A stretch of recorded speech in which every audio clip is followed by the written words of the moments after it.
கர்த்தருடைய பரிசுத்த நாமத்துக்கு மகிமை உண்டாவதாக. இந்த ஓய்வு நாளின் காலை வேளையிலே ஆராதனைக்கு வந்திருக்கிற உங்கள் யாவரையும் கர்த்தராகிய இயேசு கிறிஸ்துவின் நாமத்தில் வாழ்த்தி வரவேற்கிறோம். ஆராதனைக்கு ஆரம்பமாக நாம் அனைவரும் எழுந்து நின்று வேதத்திலிருந்து ஒரு சிறு பகுதியை வாசிக்க கேட்போம்.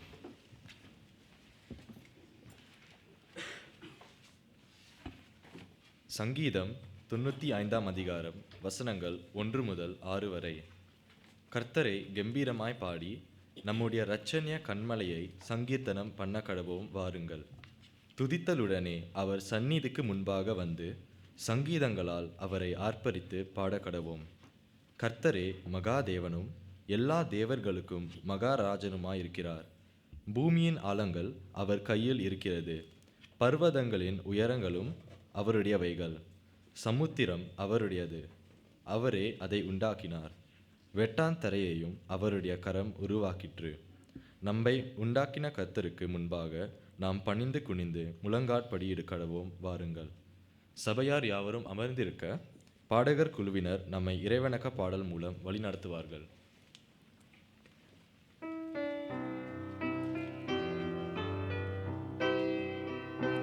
துதிப்பேன் துதிப்பேன் துதிப்பேன், பல காலமெல்லாம் என்னை காத்தவரை நான் உள்ளளவும் துதிப்பேன்.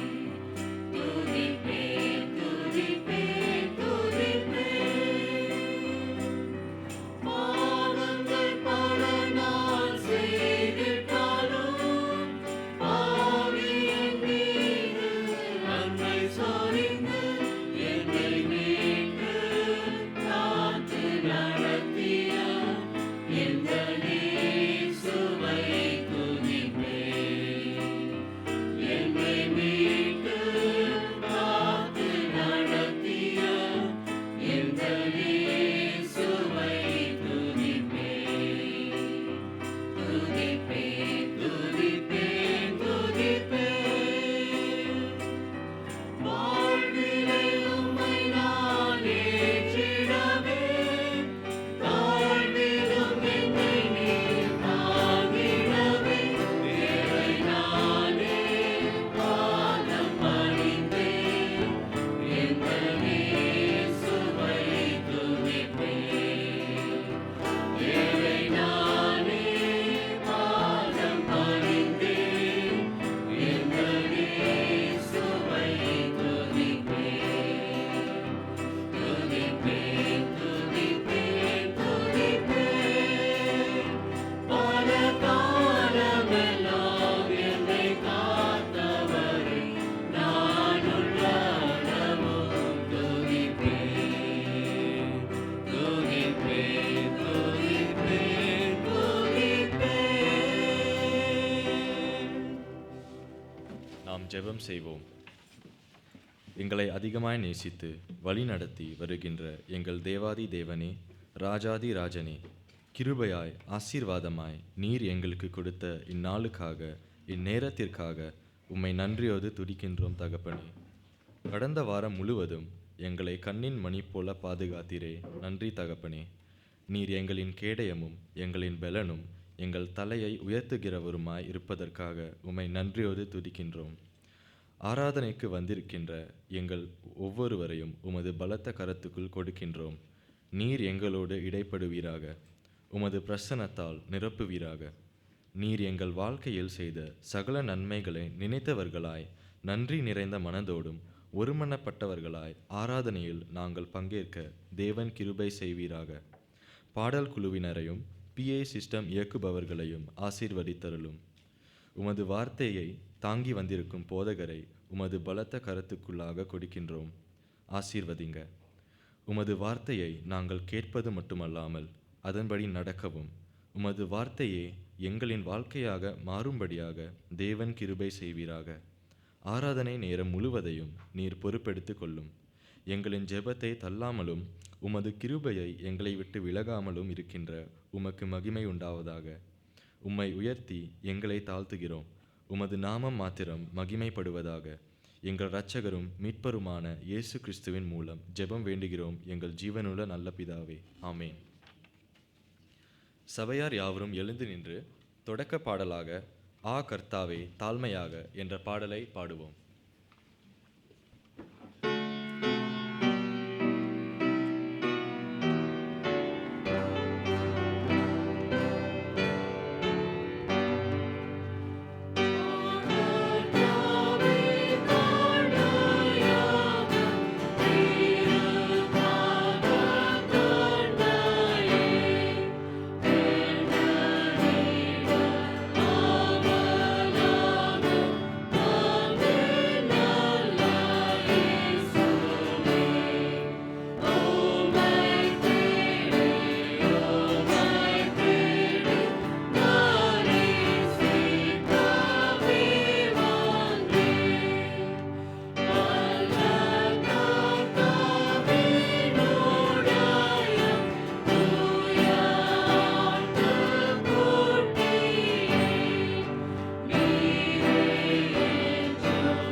சபையார் யாவரும் நின்றவாறே 20ஆம் ஞாயிறுக்கான சங்கீதம் 62ஆம் அதிகாரத்தை நாம் மாறி மாறி வாசிப்போம்.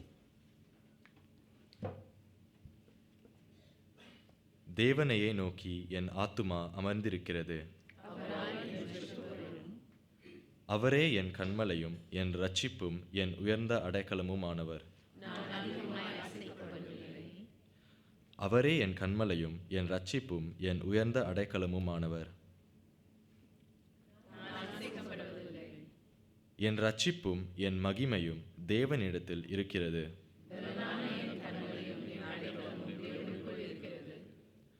ஜனங்களே, எக்காலத்திலும் அவரை நம்புங்கள்.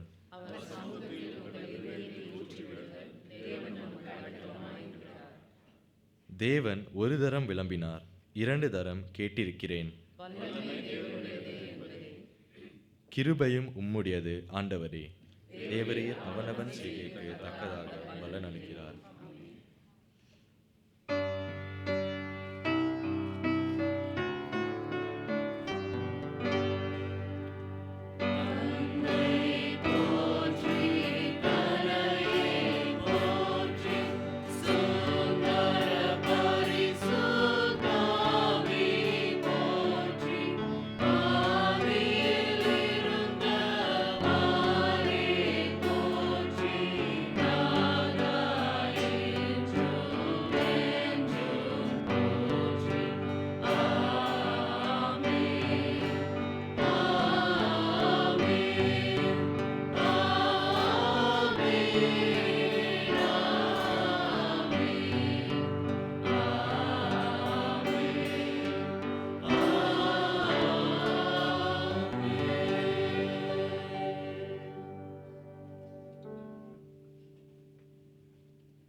இது துதி நேரம். நாம் பாடல்கள் மூலம் கர்த்தரை ஆராதிப்போம்.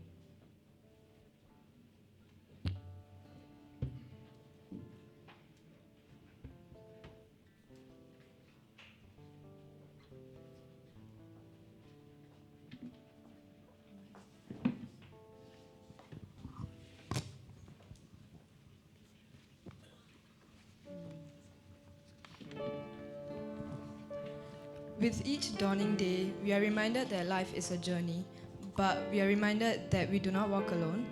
The God of the Bible is a God who leads his people into new beginnings. renewing their strength and restoring their hope. In Isaiah chapter 43 verse 19 says, "See, I'm doing a new thing. Now it springs up. Do you not perceive it? I'm making a way in the wilderness and streams in the wasteland." This verse reminds us that even in the most barren seasons, God is working, leading us into new days filled with His promises. With that in mind, let's clap and sing the song "Pudhiya Naalukkull Ennai Nadutthum."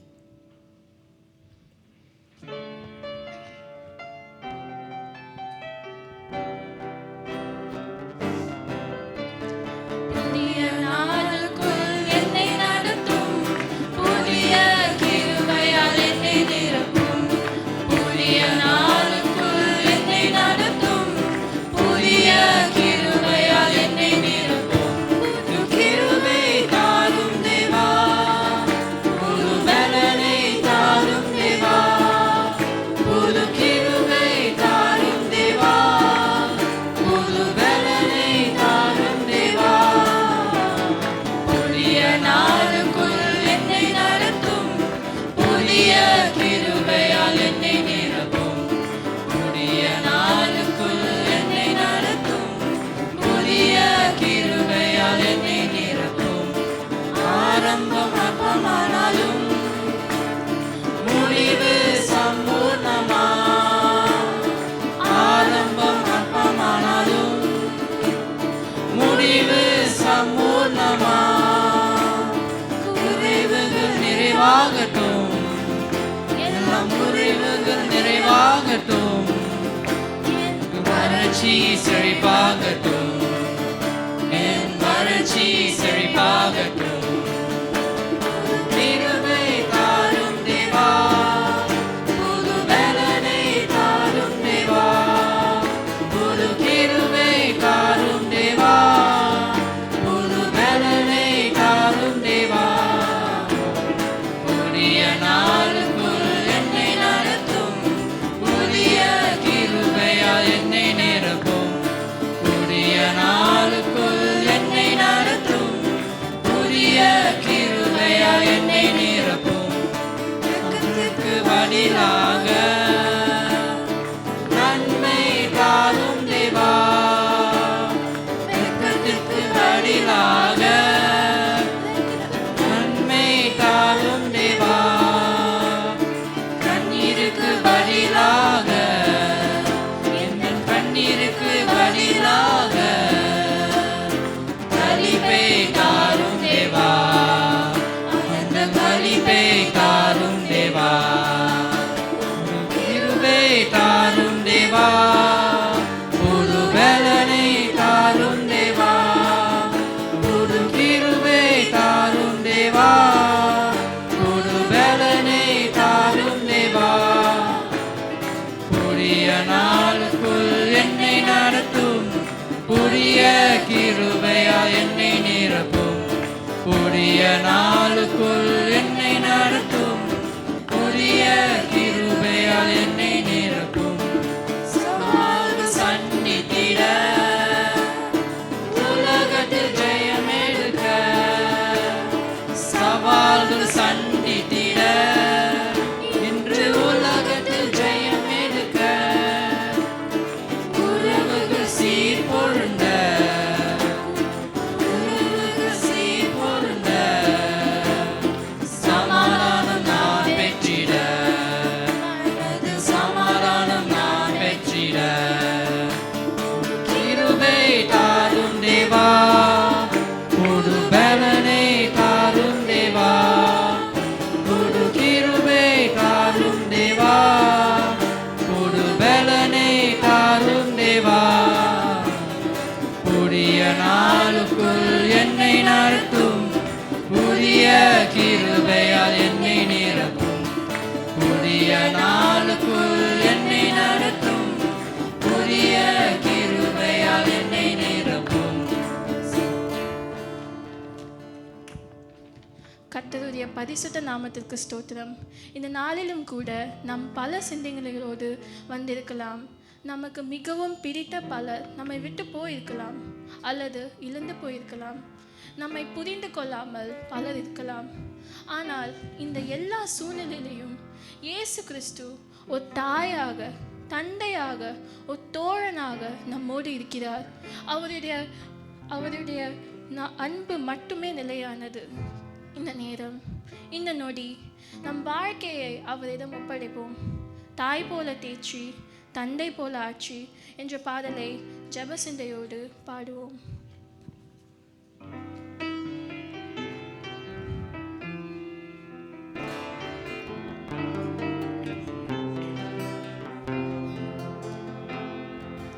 தாய் போல தேற்றி, தந்தை போல ஆட்சி, தோள் மீது சுமந்திடும் என் இயேசையா. தாய் போல தேற்றி, தந்தை போல ஆட்சி, தோள் மீது சுமந்திடும் என் இயேசையா. உம்மை போல புரிந்து கொள்ள யாரும் இல்லை, உம்மை போல அரவணைக்க யாரும் இல்லை.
Psalms 28:7 says, "The Lord is my strength and my shield. My heart trusts in Him, and He helps me. My heart leaps for joy, and with my song I praise Him." In our life, we should trust only God. We should not rely on anything or on our own.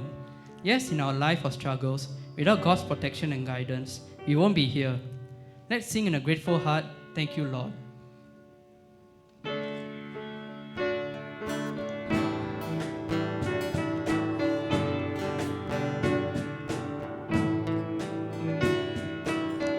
I come before you today, and there's just one thing that I want to say. Thank you, Lord. Thank you, Lord, for all you've given to me, for all the blessings that I cannot see. Thank you, Lord. Thank you, Lord. With a grateful heart, with a song of praise, with an outstretched arm, I will bless your name. Thank you, Lord. I just want to thank you, Lord. Thank you, Lord. I just want to thank you, Lord. Thank you, Lord, for what you've done in my life. You took my darkness and gave me your light. Thank you, Lord. Thank you, Lord. You took my sin and my shame. You took my sickness and healed all my pain. Thank you, Lord. Thank you, Lord. With a grateful heart, with a song of praise, with an outstretched arm, I will bless your name. Thank you, Lord. I just want to thank you, Lord. Thank you, Lord. I just want to thank you, Lord. Thank you, Lord.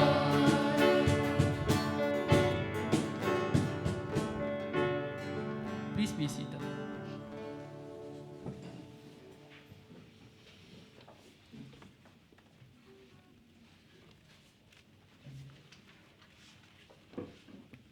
ஸ்தோத்திர ஜெபத்திற்கு முன்பாக வருகிறவர்கள்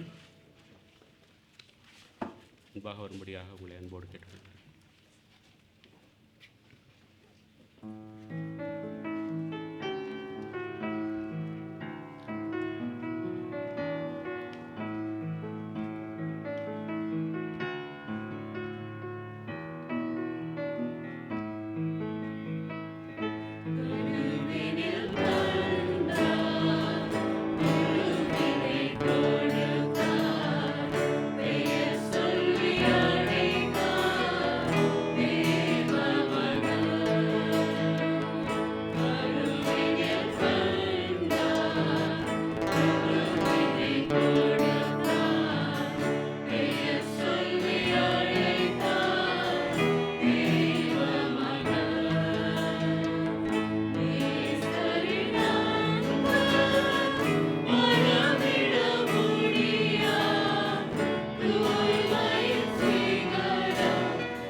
ஸ்தோத்திரம் ஆண்டவரே. உம்மை துதிக்கிறோம், உம்மை ஸ்தோத்திரிக்கிறோம், உம்மை போற்றுகிறோம், உம்மை தொழுது கொள்கிறோம் சுவாமி. ஆண்டவரே, நன்றி நன்றி என்று பாடினோமே, தேங்க்யூ லார்ட் என்று பாடினோமே. கர்த்தாவே, இந்த உலகத்தில் யார் கைவிட்டாலும் கைவிடாத ஆண்டவராய், தாய் போல தேற்றுகிறவர்களாய், அதற்கு மேலும் தகப்பனும் தாயும் கைவிட்டாலும் கைவிடாத ஆண்டவராய் எங்களோடு கூட நடந்து வருகிற தேவாதி தேவனே, கர்த்தாதி கர்த்தரே, உம்மை துதிக்கிறோம், உம்மை ஸ்தோத்திரிக்கிறோம். ஆண்டவரே, உம்மை தொழுது கொள்ள, உம்மை அறிந்து கொள்ள எங்களுக்கும் கிருபை பாராட்டினீரே சுவாமி. அந்த கிருபைகளை நினைத்து உமக்கு 1000 கோடி நன்மைகளை ஆண்டவரே நாங்கள் எங்கள் உள்ளத்தின் ஆழத்தில் இருந்து கர்த்தாவே நன்றி, ராஜாவே நன்றி, குமாரனே நன்றி, பரிசுத்தாவியானவரே நன்றி என்று நன்றி பலிகளை ஏறெடுக்கிறோம் சுவாமி. ஆண்டவரே, சாட்சியாக இருங்கள் என்று சொன்னீரே, சாட்சி பகர வைத்திருக்கிறீரே சுவாமி. எல்லா சூழ்நிலைகளிலும், எல்லா இடுக்கண்களின் மத்தியிலும், கண்ணீர் கவலை வேதனைகளின் மத்தியிலும் சுவாமி எங்களோடு கூட நடந்து மகனே மகளே கலங்காதே என்று சொல்லி கரம் பிடித்து வழி நடத்துகிற தேவாதி தேவனாய், கர்த்தாதி கர்த்தராய், ராஜாதி ராஜாவாய் இருப்பதற்காக நன்றி செலுத்துகிறோம். எல்லாவற்றிற்கும் மேலாக ஆண்டவரே, உம்மை போல எங்களை அறிந்தவர் யாருண்டு சுவாமி. நாங்கள் தாயின் கர்ப்பத்திலே உருவாவதற்கு முன்னே ஆண்டவரே எங்களை பேர் சொல்லி அழைத்த தேவன், கர்த்தாவே, தாயின் கர்ப்பத்திலே உமது சார்பாய் நாங்கள் விழுந்தோம் என்று எழுதியிருக்கிறபடி எங்களை உமக்கென்று பிரித்தெடுத்த தேவாதி தேவனே, கர்த்தாதி கர்த்தாரே, உம்மை துதிக்கிறோம், சோத்தரிக்கிறோம் சுவாமி. ஆண்டவரே, இந்த அருமையான வேளையில் ஆண்டவரே, நாங்கள் உம்முடைய சன்னிதானத்தில் இருக்கும்போது, உம்முடைய பிரகாரங்களிலே இருக்கும்போது பாக்கியம் பெற்ற மக்களாக, ஸ்லாக்கியம் பெற்ற மக்களாக எங்களுடைய கவலைகளை எல்லாம் இந்த கல்வாரி நடியிலே இறக்கி வைத்து கர்த்தர் சகலத்தையும் நேர்த்தியாய் நடத்துவார், பார்த்து கொள்வார் என்ற விசுவாசத்துடன் கர்த்தாவே, எங்களுடைய மனதில் உள்ள கவலைகளை எல்லாம் உடைய திருப்பாதத்திலே ஊற்றி ஆண்டவரே, ராஜாவுக்கு முன்பாக நாங்கள் பணிந்து குனிந்து கர்த்தாவை தாழ்மையாய் எங்களுடைய விண்ணப்பங்களையும் வேண்டுதல்களையும் உடைய சமூகத்திலே அறிக்கையிட வந்திருக்கிறோம் சுவாமி. திருச்சபையாக, உம்முடைய பிள்ளைகளாக, உம்முடைய சபையாக, கர்த்தாவே, உம்முடைய உடலினுடைய அங்கத்தினர்களாக ஆண்டவரே நாங்கள் எல்லோரும் இங்கு கூடியிருக்கிறோம் அப்பா. இந்த கிருபைக்காக நன்றி செலுத்துகிறோம். கர்த்தாவை, நாங்கள் எல்லோரும் ஒருமனப்பட்டு ஆண்டவரே கலக்கத்தோடும் கவலையோடும் தேவையோடும் வந்திருக்கிற பிள்ளைகளுக்காக உம்முடைய சமூகத்திலே ஒரு விசை ஆண்டவரே ஒருமனப்படுகிறோம் சுவாமி. இந்த இடத்திலே வந்தது நல்லது என்று சொல்லத்தக்கதாக எந்தவித கலக்கமாக இருக்கலாம், போராட்டமாக இருக்கலாம், வியாதியாக இருக்கலாம், கர்த்தருடைய கை குறுகி போகவில்லை என்று விசுவாசத்துடன் இங்கு யாரெல்லாம் அமர்ந்திருக்கிறார்களோ சுவாமி, அவர்களை ஒரு விஷயம் உடைய ஆணி பாய்ந்த கரத்தினாலே தொட்டு ஆசீர்வதிக்க வேண்டுமாய் உடைய அடிமை உடைய சமூகத்தில் ஒப்பு கொடுத்து செபிக்கிறேன் ஆண்டவரே.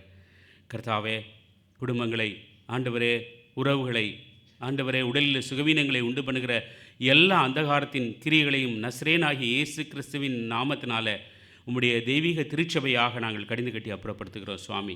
ஒன்றும் பிள்ளைகளை தொடாதபடி, ஒன்றும் பிள்ளைகளை ஆண்டவரை சேதப்படுத்தாதபடி, கர்த்தர் உன்னை தொடுகிறவனின் கண்மணியை தொடுகிறான் என்ற வாக்கு தத்தம் ஆண்டவரை கலங்கிய கவலையோடு வந்திருக்கிற, வேதனையோடு வந்திருக்கிற, ஆண்டவரை குறைகளோடு வந்திருக்கிற, கேள்விகளோடு வந்திருக்கிற இந்த பிள்ளைகளை ஆண்டவரை ஆட்கொள்ளட்டும் சுவாமி. கர்த்தாவே, உம்முடைய கிருபை எவ்வளவு பெரியது என்பதை உணரத்தக்கதாக ஆண்டவரே, உம்முடைய கை குறுகி போகவில்லை என்பதை ஆண்டவரே சாட்சி பகரத்தக்கதாக உம்முடைய பிள்ளைகள் ஆண்டவரே இந்த நேரத்திலே அந்த ஆசீர்வாதத்தை பெற்றுக்கொள்ளட்டும் சுவாமி. ஒரு தெய்வீக சமாதானம், ஒரு ஆசீர்வாதம் பிள்ளைகள் மீது இறங்குவதாக சுவாமி. தேவையோடு வந்திருக்கிற பிள்ளைகளை ஆசீர்வாதத்தோடு நீர் அனுப்பப் போகிற தயவிற்காக நன்றி செலுத்தி ஜெபிக்கிறோம். கர்த்தாவே, நாங்கள் எல்லாவற்றிலும் குறைவுள்ளவர்கள் என்றும் நீ நிறைவான ஆண்டவர் என்றும் ஆண்டவரை நாங்கள் அறிந்திருக்கிறோம். ஆண்டவரே, உம்முடைய தாசனாகிய பவுலுக்கு நீர் சொன்னது போல உன்னுடைய பலவீனத்திலே என் பலம் பூரணமாய் விளங்கும் என்று சொல்லப்பட்டது போல நாங்கள் எங்களுடைய பலவீனங்களை எல்லாம் உடைய சன்னிதானத்திலே கொண்டு வந்து கொட்டுகிறோம் சுவாமி.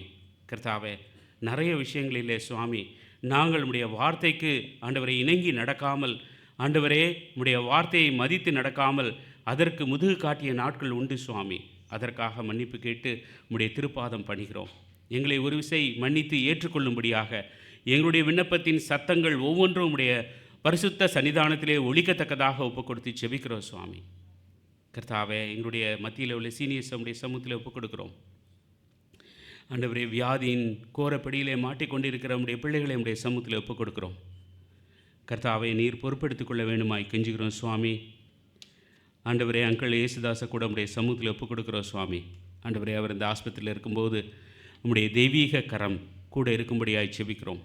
ஆண்டவரே, சீஷர்கள் ஆண்டவரே காவலிலே இருக்கும்போது சபை ஜெபித்த பொழுது ஆண்டவரே அஸ்திபாரங்கள் அசைந்ததே சுவாமி. நாங்கள் இந்த திருச்சபையாக நாங்கள் ஜெபிக்கிறோம்.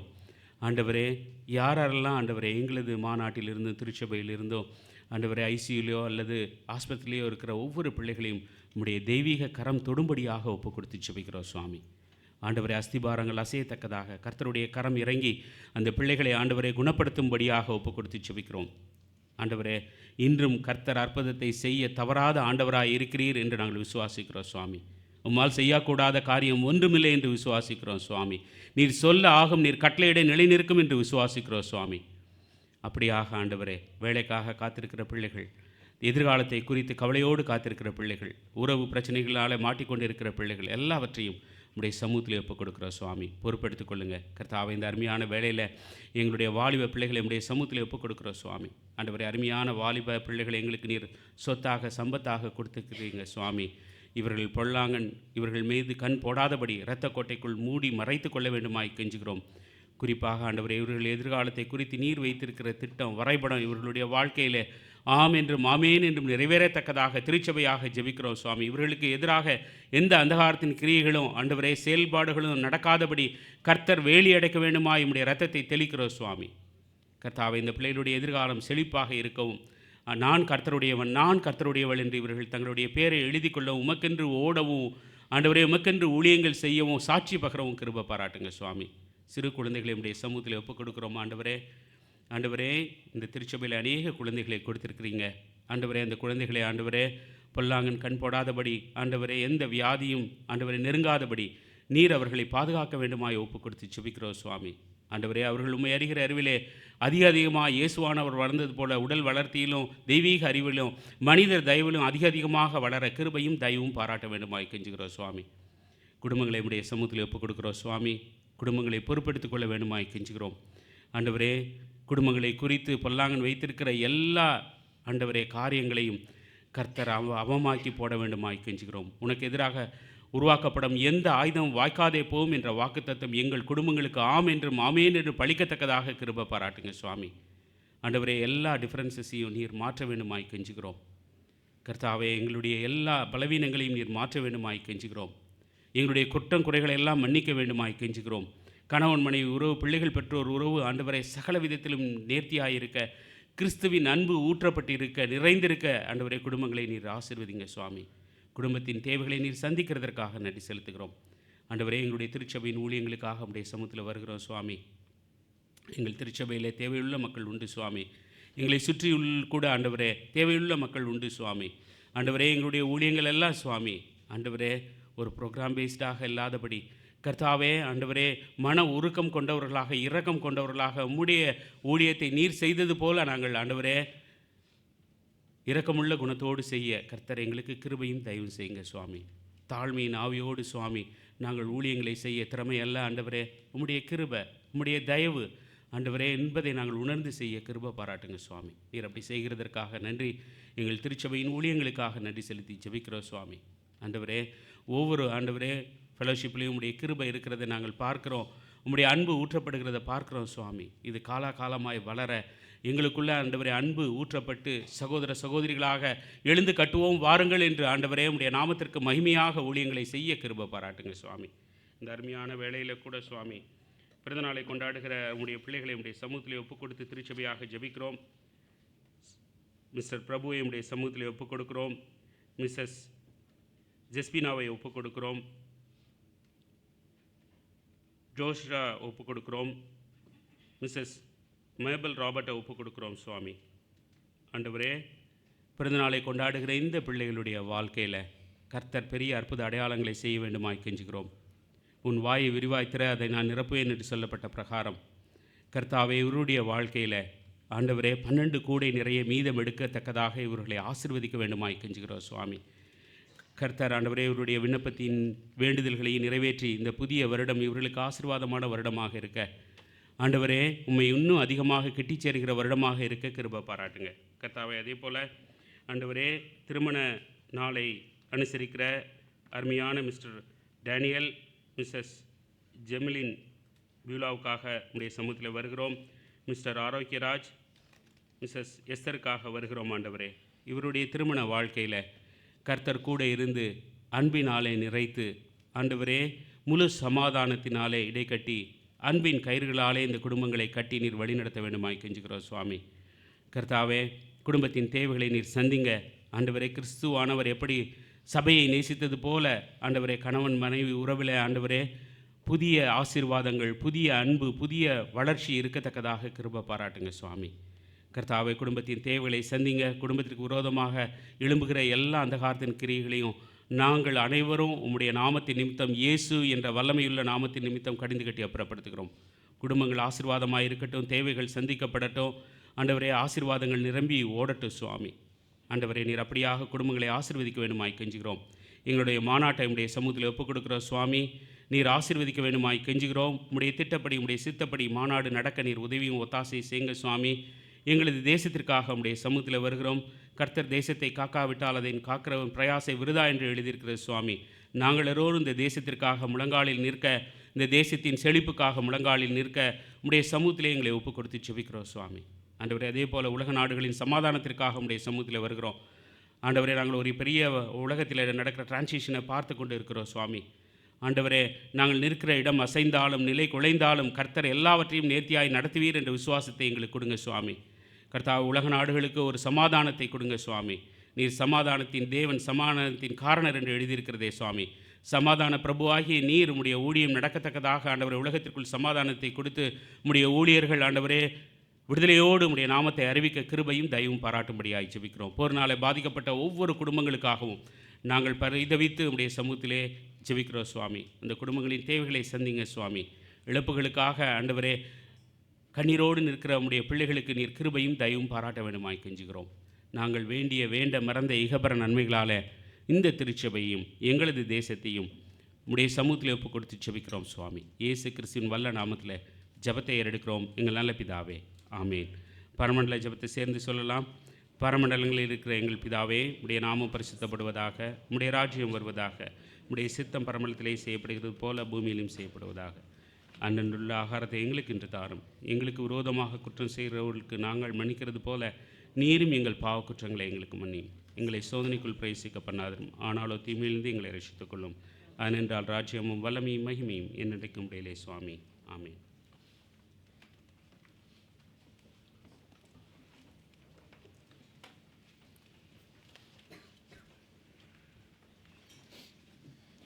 சபையார் யாவரும் எழுந்து நின்று காணிக்கை பாடலாக அநாதி தேவன் உன் அடைக்கலமே என்ற பாடலை பாடுவோம். அப்பொழுது முதலாம் காணிக்கை எடுக்கப்படும்.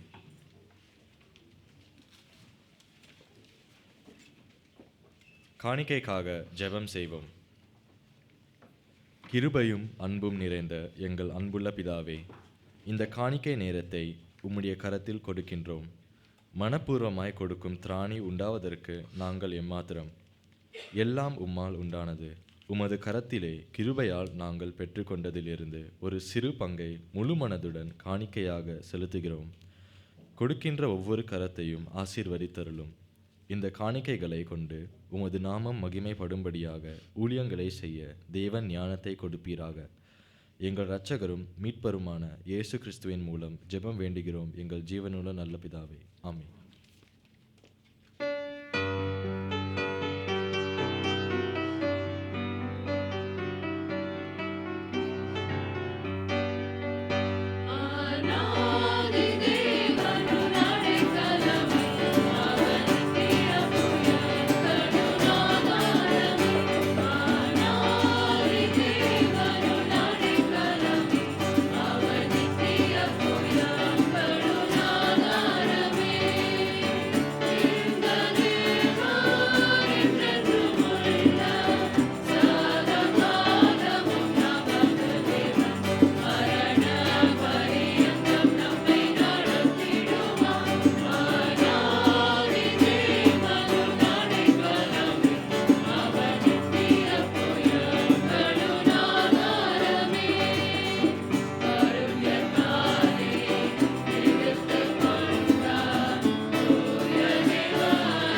சபையார் யாவரும் நின்றவாறே திருமறை பாடத்தை வாசிக்க கேட்போம்.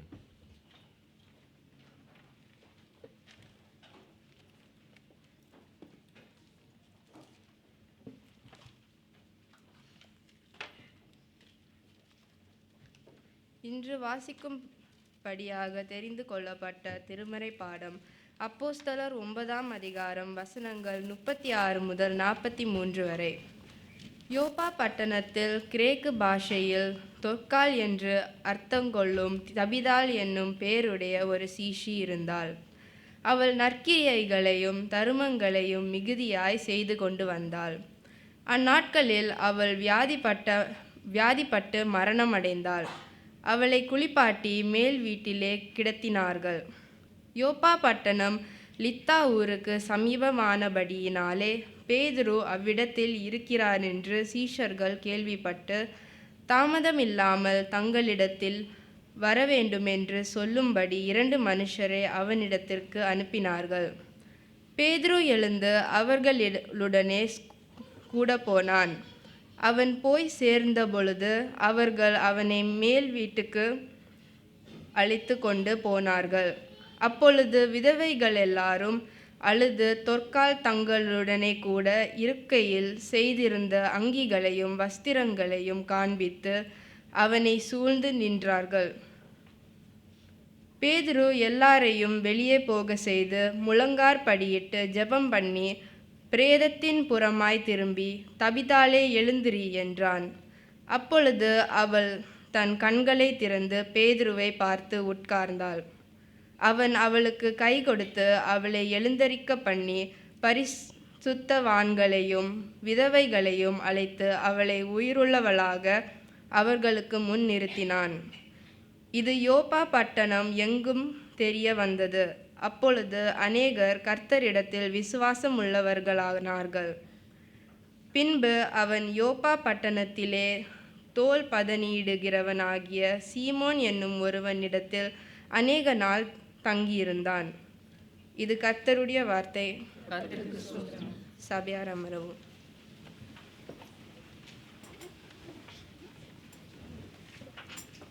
நம்முடைய பிதாவாகிய கடவுளாலும் ஆண்டவராகிய இயேசு கிறிஸ்துவினாலும் உங்களுக்கு கிருபையும் சமாதானமும் உண்டாவதாக. நாம் கண்களை மூடி ஜெபம் செய்வோம். கிருபை நிறைந்த எங்கள் நல்ல ஆண்டவரே, தேவரீர் உம்மை துதிக்கிறோம், உம்மை ஸ்தோத்திரிக்கிறோம். எங்களுடைய வாழ்க்கையிலே நீர் எங்களுக்கு எல்லாமாய் இருந்து எங்களை வழி நடத்துகிறீரே, உம்மை ஸ்தோத்திரிக்கிறோம் சுவாமி. தேவரீர் உம்முடைய வார்த்தையை கொண்டு ஒவ்வொரு முறையும் நீர் எங்களை பலப்படுத்துகிறீர். ஆண்டவரே, நாங்கள் தவறி போகும் பொழுது உம்முடைய வார்த்தையை கொண்டு ஆண்டவரே எங்களோடு இடைப்பட்டு எங்களை சீர்படுத்துகிறீர். உமக்கு நன்றி செலுத்துகிறோம். தேவரீர் உம்முடைய வார்த்தைகள் ஜீவனுள்ள வார்த்தைகள் என்பதை அறிந்திருக்கிறோம். இந்த வார்த்தைகள் எங்களை உயிர்ப்பிக்கின்ற வார்த்தை என்பதையும் ஆண்டவரே நாங்கள் விசுவாசிக்கின்றோம். ஆண்டவரே, வேளையிலே நீர் எங்களோடு பேச இருக்கிற உம்முடைய ஜீவ வார்த்தைக்காக நன்றி செலுத்துகிறோம். நீர் எங்களோடு பேசும் தேவரீர், நாங்கள் உம்முடைய வார்த்தையை கேட்கிறோம். இயேசுவின் நாமத்தில் ஜெபிக்கிறோம் எங்கள் பரம தகப்பனே, ஆமென். 4 வாரங்களுக்கு முன்பாக நாம் கிறிஸ்து உயிர்த்தெழுந்த பண்டிகையை நாம் கொண்டாடினோம். திருச்சபையினுடைய கேலண்டர் பிரகாரமாக நாம் இன்னும் இருக்கிறது அந்த ஈஸ்டர் சீசன் என்று சொல்வார்கள். உயிர்த்தெழுந்த அந்த காலகட்டத்தில் நாம் இருக்கின்றோம். இந்த உயிர்த்தெழுதலை குறித்து அநேக கேள்விகள் உண்டு. ஒரு சிலருக்கு இந்த உயிர்த்தெழுதல் என்பது ஏற்றுக்கொள்ள முடியாது, இல்லை புரிந்து கொள்ள முடியாத ஒரு காரியமாக இருக்கின்றது. ஒரு சிலர் இந்த உயிர்த்தெழுதலை அதிகமாக விசுவாசிக்கின்றோம். காரணம், நம்முடைய ஆண்டவராகிய இயேசு கிறிஸ்து நமக்காக பாடுபட்டு மரித்து அவர் உயிரோடு எழுந்ததுனால.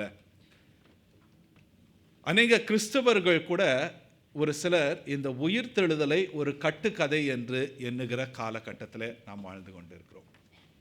ஆனாலும் ஆண்டவருடைய உயிர்த்தெழுதல் உண்மை என்பதையும், இந்த உயிர்த்தெழுதலை விசுவாசியாமற் போனால் கிறிஸ்தவர்கள் என்பது சொல்வது தவறான ஒரு காரியம் என்பதையும் நாம் அறிய வேண்டும். 2 வாரங்களுக்கு முன்பாக நாம் பார்த்தது இதே அப்போஸ்தலர் 9வது அதிகாரத்தில் ஆண்டவர் பவுலை சந்தித்தது, அழைத்தது, மாற்றின காரியத்தை நாம் பார்த்தோம். பவுலினுடைய வாழ்க்கையிலே அது ஒரு மறுபிறப்பு. பவுல் இருளிலே இருந்தார். அவராக ஒரு காரியத்தை எண்ணிக்கொண்டு ஒரு மத வைராக்கியத்தில், இன்னும் ஒரு மத வெறியிலே அவர் வாழ்ந்து கொண்டிருந்தார். இப்படிப்பட்ட ஒரு குருட்டுத்தனத்திலிருந்து ஆண்டவர் பவுலை மீட்டெடுத்து ஒளியின் இடத்திலே அவர் கொண்டு வருகிறார். இன்றைக்கு நாம் வாசிக்க கேட்ட பகுதியில் பார்க்கும் பொழுது, மரித்து போன ஒரு பெண்ணை ஆண்டவர் உயிரோடு எழுப்புகின்ற ஒரு காரியத்தை பார்க்கிறோம். பவுலினுடைய வாழ்க்கையிலும் அவரும் இருளிலே இருந்தார். அது மரணத்துக்கு சமமாக இருக்கின்றது. அதிலிருந்து ஆண்டவர் உயிர்த்தெழ செய்கின்றார். இன்றைக்கும் இந்த நாளில் நாம் பார்க்கின்ற இந்த ஒரு பெண்மணி, இவள் மரித்து போனால் பேதுருவை கொண்டு ஆண்டவர் இந்த மகளை உயிரோடு எழுப்புகின்ற ஒரு காரியம். வேதத்தில் ஆண்டவர் உயிரோடு எழுப்பின அநேகர் உண்டு. நாம் பழைய ஏற்பாட்டிலும் புதிய ஏற்பாட்டிலும் இவர்களை நாம் பார்க்கலாம். சரேஃபாத் என்ற ஊரில் இருந்த ஒரு விதவையின் மகனை எலியா உயிரோடு எழுப்பது நமக்கு தெரியும். சுனேமியா என்ற ஒரு பெண்ணுடைய மகனையும் எலிசா உயிரோடு எழுப்பது நமக்கு தெரியும். எலிசாவினுடைய அந்த எலும்புகள் மேலே மரித்த ஒருவனுடைய உடல் பட்டு அவனோடு உயிரோடு எழுந்த காரியம் உண்டு. புதிய ஏற்பாட்டில் நமக்கு நன்றாக தெரியும், ஆண்டவராகிய இயேசு கிறிஸ்து யாவீரனுடைய மகளை உயிரோடு எழுப்பினார். நாயின் விதவினுடைய மகனை உயிரோடு எழுப்பினார். லாசருவை உயிரோடு எழுப்பினார். இன்றைக்கு வாசி கேட்ட பகுதியிலே பேதுரு தபித்தாளை உயிரோடு எழுப்புகின்றார்.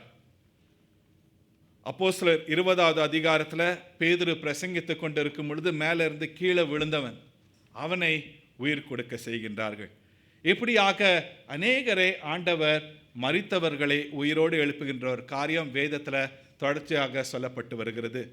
நாம் எல்லோரும் அறிந்த பிரகாரமாக கிறிஸ்து மரித்தும் உயிரோடு எழுப்பப்பட்டார். ஆனால் கிறிஸ்துவனுடைய மரித்து உயிரோடு எழுப்பப்பட்டதற்கும் மற்றவர்களுடைய உயிர்த்தெழுதலுக்கும் வித்தியாசம் உண்டு. There is a difference between the resurrection of Jesus Christ and all those who have been mentioned here. இவர்கள் மரித்தார்கள், உயிரோடு எழுப்பப்பட்டார்கள், மீண்டும் என்ன பண்ணாங்க? இயேசு கிறிஸ்து மரித்தார், உயிரோடு எழுந்தார், இன்றைக்கும் ஜீவித்து கொண்டிருக்கிறார். இந்த கிறிஸ்து நமக்கு கொடுத்திருக்கின்ற வாக்குத்தத்தம் என்ன என்றால், நம்மையும் அவர் என்ன பண்ணுவார்? உயிரோடு எழுப்புவார். நாமும் மரணத்தை சந்திப்போம். ஆனால் மரணம் நமக்கு முடிவு அல்ல. நம்ம 1 கொரிந்தியர் 15வது அதிகாரத்தில் பார்க்கும் பொழுது ஆண்டவர் மரித்தவர்களையும் என்ன பண்ண போகிறார்? உயிரோடு எழுப்ப போகிறார். நாம் யாவரும் இந்த உலகத்திலே நாம் மரித்தாலும் ஆண்டவருடைய வாக்குத்தத்தம், ஆண்டவர் நம்மை உயிரோடு எழுப்பி தன்னிடத்தில் அழைத்து செல்ல இருக்கின்றார். எனவே இந்த உயிர்த்தெழுதல் என்ற காரியம் இல்லை, இந்த சத்தியமானது கிறிஸ்தவர்களுக்கு அதிக முக்கியமானதாக இருக்கின்றது. If we do not believe in resurrection, we do not believe in Jesus Christ. If we do not believe in resurrection, there is no hope, there is no faith. உயிர்த்தெழுதலை விசுவாசியாமற் போனால் நம்பிக்கை கிடையாது, நம்மளுடைய விசுவாசமும் வீணானதாக இருக்கின்றது. எனவே இன்றைக்கு நாம் பார்க்க இருக்கின்ற பகுதியிலே தபித்தாளை குறித்து நாம் ஒரு சில காரியங்களை நாம் பார்க்க இருக்கிறோம். இந்த தபித்தாளை குறித்து வேதத்தில் நிறைய சொல்லப்படவில்லை. இந்த தபித்தாள் திருமணமானவர்களா, விதவையா, பணக்கார பெண்ணா, ஏழையா, இவர்களுக்கு பிள்ளைகள் இருந்தார்களா, இல்லை இவர்கள் யாருடைய வம்சத்தில் வந்தார்கள், வேதத்தில் சொல்லப்படவில்லை. ஆனால் இவர்களை குறித்து ஒரு வசனத்தில் இங்கே சொல்லப்படுகிற காரியம் இன்றைக்கு வாசி கேட்ட பகுதி அப்போஸ்தலர் 9வது அதிகாரம் 36வது வசனம் ஒரு வாசிங்க. Acts chapter 9 verse 36.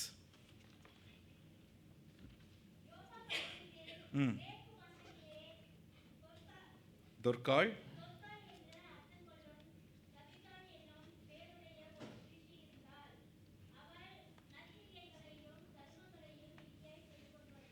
Now there was in Joppa a disciple named Tabitha, which translated means Dorcas. She was full of good works and acts of charity. இந்த தபிதா யோப்பா என்ற ஒரு பட்டணத்திலே இருக்கின்றார். அந்த நாட்களில் அந்த யோப்பா என்கிற பட்டணம் எருசலேமில் இருந்து ஒரு 35 மைல் தூரத்தில் இருக்கிறது என்று சொல்கிறார்கள். இன்றைக்கு அந்த யோப்பா என்ற பட்டணத்தினுடைய பெயர் ஜாஃபா. இது தெல் அவி பக்கத்தில் இருக்கின்ற ஒரு பட்டணமாக இருக்கின்றது. இந்த தபித்தாளுக்கு தொற்காள் என்றும் ஒரு பெயர் உண்டு. அது கிரேக்க மொழியிலே தொற்காள் என்கிற ஒரு பெயர். இந்த 2 பெயருக்கும் உள்ள அர்த்தம் என்ன என்றால் மான். The meaning for this name Tabitha and Dorcas is gazelle. இந்த மான் அந்த நாட்களிலே ஒரு சின்ன ஒரு அழகிய ஒரு மான். இந்த மான் விதத்தில் 2 விதமான ஒரு மான் விதம் இருக்கின்றன. ஒரு இந்த சின்ன அந்த குட்டி மான் எங்கே மழை பெய்கிறதோ, மழை தண்ணீர் இருக்கிறதோ அங்கே வாழ்கின்ற ஒரு மான். இதிலே இன்னொரு மான் ஒன்று இருக்குதுக்கு, அதற்கு பெயர் என்ன என்றால் தொற்காள் மான் என்று சொல்லப்படுகிறது. டாக்கஸ் கேசல். இது எங்கே இருக்கிறோன்னா வனாந்திரத்தில் இருக்குமா. மழையே இல்லாமல் இருக்கின்ற வனாந்திரத்தில் வாழ்ந்து கொண்டு இருக்கும்.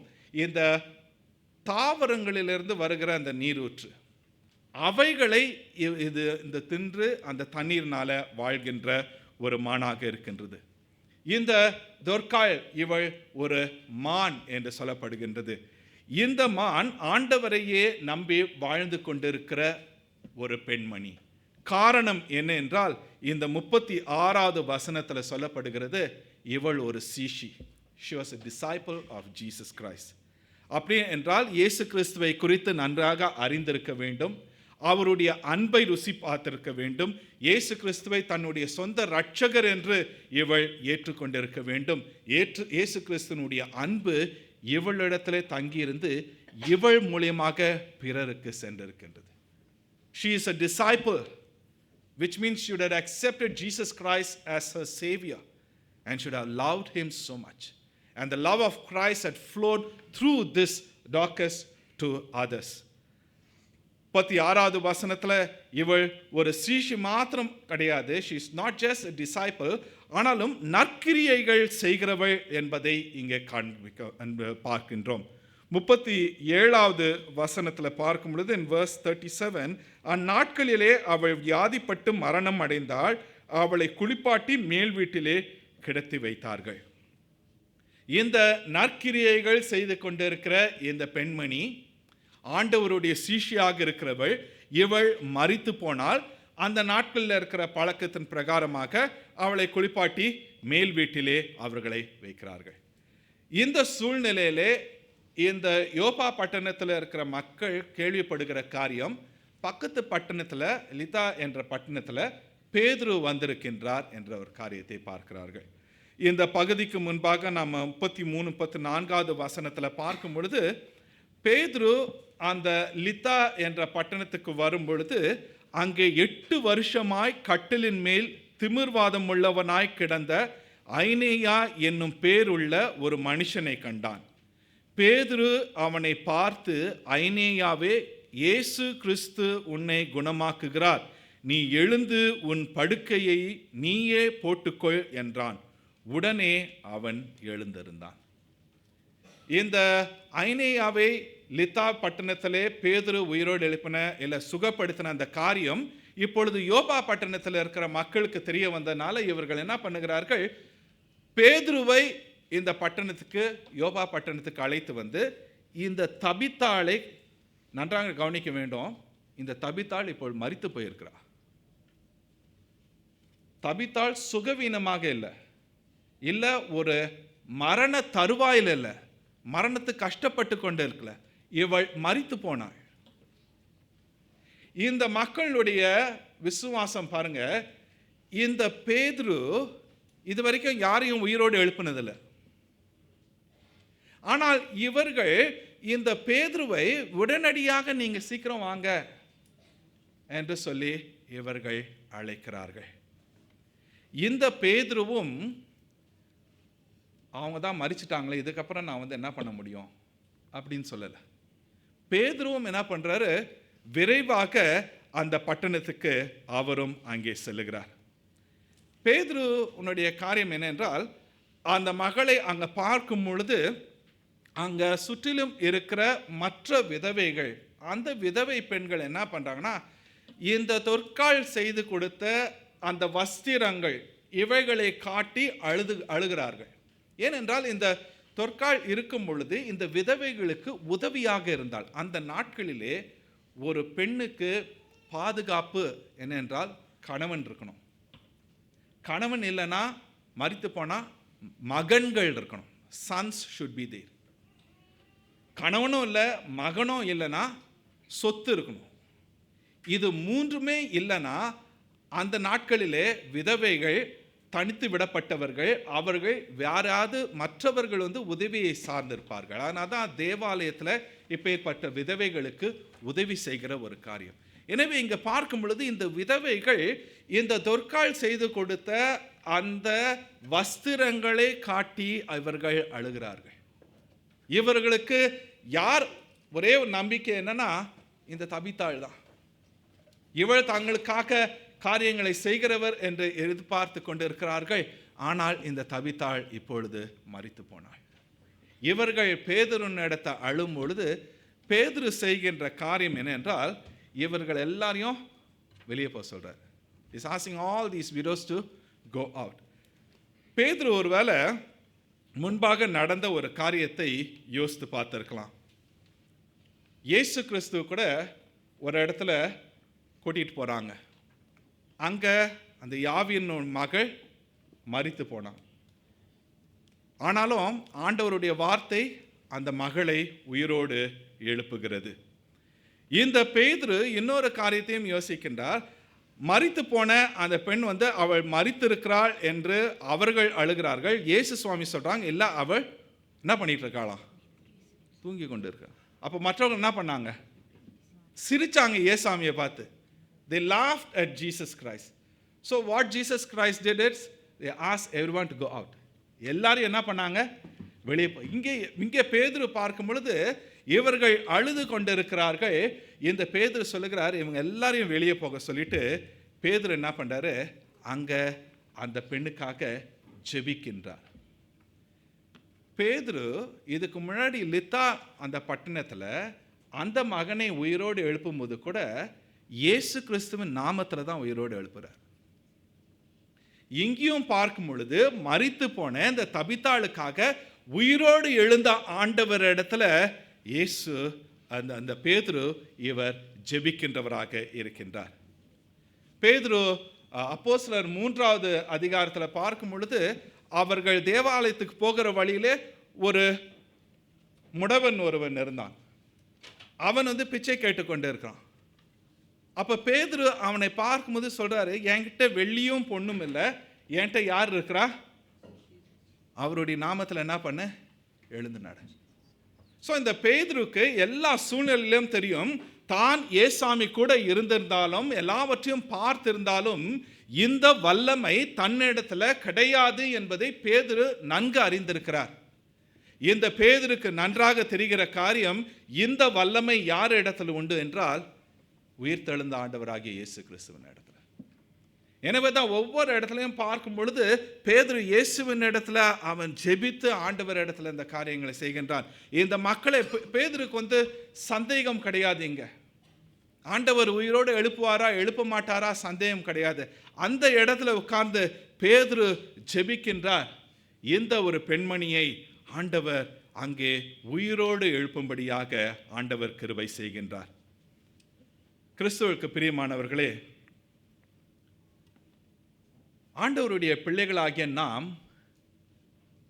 விசுவாசத்தோடு ஜெபிக்கின்றோமா என்ற ஒரு காரியம் ஒரு கேள்விக்குறி. ஆண்டவர் செய்ய முடியாது, இல்லை இது ஆண்டவரால் செய்ய முடியுமா? பாருங்க, நான் பெரிய பெரிய காரியம் சொல்லலை, மரித்து உயிரோடு எழுக்கிற அப்பேற்பட்ட காரியங்கள் சொல்லலை. இன்னும் நம்முடைய வாழ்க்கையில் சின்ன சின்ன காரியங்கள், போராட்டங்கள், கஷ்டங்கள் வரும் பொழுது நமக்குள்ளாக ஒரு வெறுப்பு வருகிறது, ஒரு சோர்வு வருகிறது, கேள்விகள் வருகிறது. ஆண்டவர் எங்க? இந்த பேதுருனுடைய விசுவாசம் நமக்கும் வேண்டியதாக இருக்கின்றது. அந்த இடத்துல நின்று என்னுடைய ஆண்டவர் நிச்சயமாக செய்வார், என்னுடைய ஆண்டவரால முடியாத காரியம் ஒன்றும் இல்லை என்பதை நாம் உணர்ந்து ஆண்டவர் இடத்துல ஒப்புவித்து நீங்களும் நானும் ஜெபிக்க வேண்டியவர்களாக இருக்கின்றோம். இந்த தொர்க்காள் இவள் சாதாரண ஒரு பெண், ஆனாலும் ஆண்டவருக்கு பிரியமானவளாக இருக்கின்றாள். காரணம், வெறும் சீஷியாக மாத்திரமல்ல, மீட்டெடுக்கப்பட்ட ஒரு சீஷியாக இருந்து பிறருக்கு செய்ய வேண்டிய காரியத்தையும் இவள் செய்கின்றாள். இதனை ஆண்டவர் பார்த்திருக்கின்றார். ஒருவர் இந்த தொர்க்காள் உயிர்த்தெழுதப்பட்ட இந்த காரியத்தை எழுதும் பொழுது அவர் சொல்கிறார், ஆண்டவர் இந்த பெண்மணி செய்த காரியத்தை மற்றவர்கள் புரிந்து கொள்ளாமல் இருக்கலாம், தேவையுள்ளவர்கள் மாத்திரம் புரிந்து கொண்டிருக்கலாம். இவர்களுடைய தேவைகளை சந்தித்த ஒரு சின்ன ஒரு காரியமாக தான் இருக்கும்.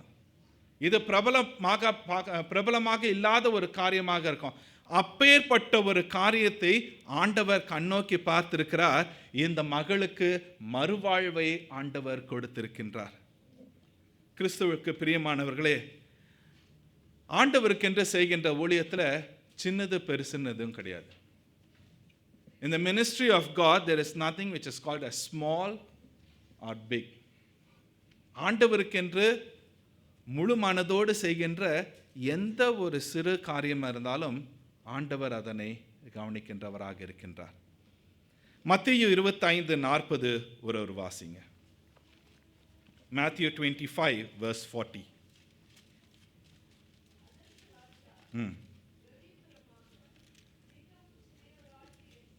மிகவும் சிறியவராகிய என் சகோதரரான இவர்களில்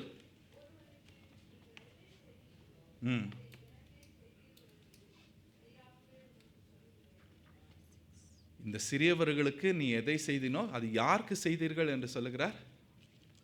And the king will answer them, truly I say to you, as you did it to one of the least of these my brothers, you did it to me. ஆண்டவர் சொல்லுகிற காரியம் நமக்கு பார்க்கும் பொழுது சாதாரண ஒரு காரியம், இது ஒரு ரொம்ப பெரிய காரியம் கிடையாது. ஆனாலும் ஆண்டவர் அங்கே பார்க்கிற காரியம் இந்த ஒரு சிறிய காரியத்தை கொண்ட ஆண்டவர் கவனிக்கிறவராக இருக்கின்றார். 10வது அதிகாரம் மத்தேயு 10:42. Matthew 10 verse 42.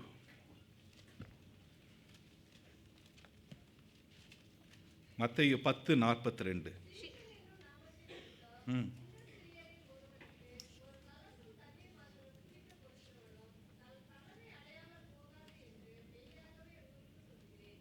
And whoever gives one of these little ones even a cup of cold water, because he is a disciple, truly I say to you, he will be by no means lose his reward.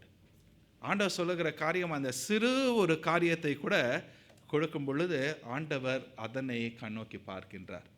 இன்றைய காலகட்டத்தில் ஒரு பெரிய பிரச்சனை என்னன்னா, நம்ம சின்ன காரியம் செஞ்சாலும் பெரிய காரியம் செஞ்சாலும் அதனை மகிமைப்படுத்தி அதை பெரிதுபடுத்தி கொண்டு இருக்கின்றோம்.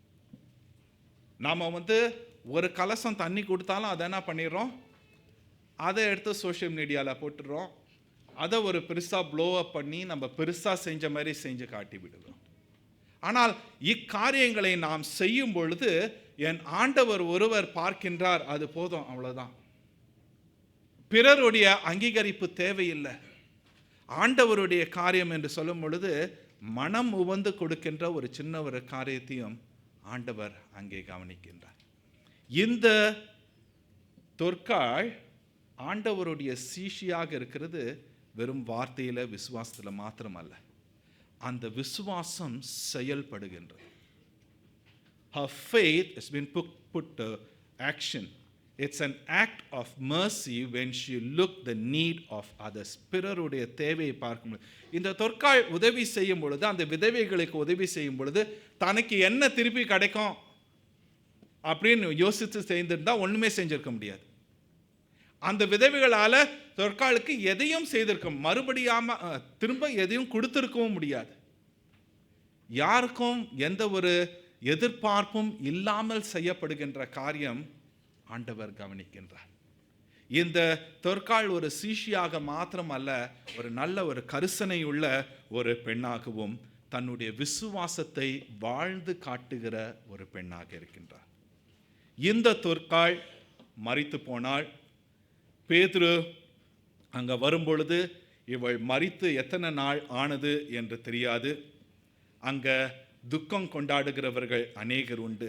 இந்த துக்கம் கொண்டாடுகிறவர்கள் எல்லோரையும் பேதுரு வெளியே அனுப்ப சொல்லிட்டு அங்கே பேதுரு முழங்கால் படியிட்டு ஜெபிக்கின்றார். இந்த பேதுரு இந்த உயிர்த்தெழுந்த ஆண்டவர் இடத்துல ஜெபிக்கும் பொழுது இந்த பேதுருக்கு விசுவாசம் உண்டு. இந்த ஆண்டவர் நிச்சயமாக உயிர்த்தெழச் செய்ய முடியும். காரணம் நமக்கு நன்றாக தெரிகிறது. அநேகரே ஆண்டவர் உயிரோடு எழுப்பியிருக்கின்றார். மார்க்கு 5வது அதிகாரத்தில் பார்க்கும் பொழுது அங்க அந்த சிறு பெண் அவள் தூங்கி கொண்டு இருக்கிறாள் என்று தான் அவர்கள் நினைக்கிறார்கள். இயேசு கிறிஸ்து சொல்கிறார். ஆனால் அவர்கள் நினைக்கிறது இவள் மரித்து போனாள். மத்தேயு 5:41-42 வாசிங்க. Mark chapter 5 verse 41 and 42. பிள்ளையின் கையில் பிடித்து தலித்தாகுமே என்றார். அதற்கு சிறுபெண்ணே எழுந்திரு என்று உனக்கு சொல்லுகிறேன் என்று அர்த்தமாம். உடனே சிறுபெண் எழுந்து நடந்தாள். பேதுரு இதனை என்ன யோசித்து பார்த்திருக்கலாம். நடந்த ஒரு காரியம். அந்த பிள்ளையை பார்த்து ஏசாமி சொன்னது தலிதா குமி என்றார், சிறுபெண்ணே எழுந்திரு. அவர் சொன்ன மாத்திரத்திலே அந்த சிறுபெண் எழுந்தாள். இந்த ஆண்டவர் இவரும் மரித்து உயிரோடு எழுந்திருக்கிறார். உயிரோடு இருக்கின்ற ஆண்டவர் உயிர்த்தெழ செய்யக்கூடிய வல்லமை இவர் ஒருவருக்கு மாத்திரமே உண்டு என்பதை இந்த பேதுரு நன்கு அறிந்திருக்கிறார். அதனால்தான் பேதுரு இங்கே அந்த பெண்ணை பார்த்து சொல்லுகிறார், தபித்தாளே எழுந்திரு என்றார். Tabitha arise. And she opened her eyes, and when she saw Peter, she sat up. தபித்தாளே எழுந்திரு என்றான். அப்பொழுது அவள் தன் கண்களை திறந்து பேதுருவை பார்த்து உட்கார்ந்தாள். பேதுருனுடைய முதல் அனுபவம். மரித்து போன ஒருவரை ஏசாமி உயிரோடு எழுப்பும்போது அங்கிருந்து பார்த்துருக்கிறார். லாசரு உயிரோடு அந்த கல்லறையிலிருந்து வெளியே வரும்போது பேதுரு பார்த்திருக்கிறார். உயிரோடு எழுந்த இயேசு கிறிஸ்துவை இந்த பேதுரு பார்த்திருக்கிறார்.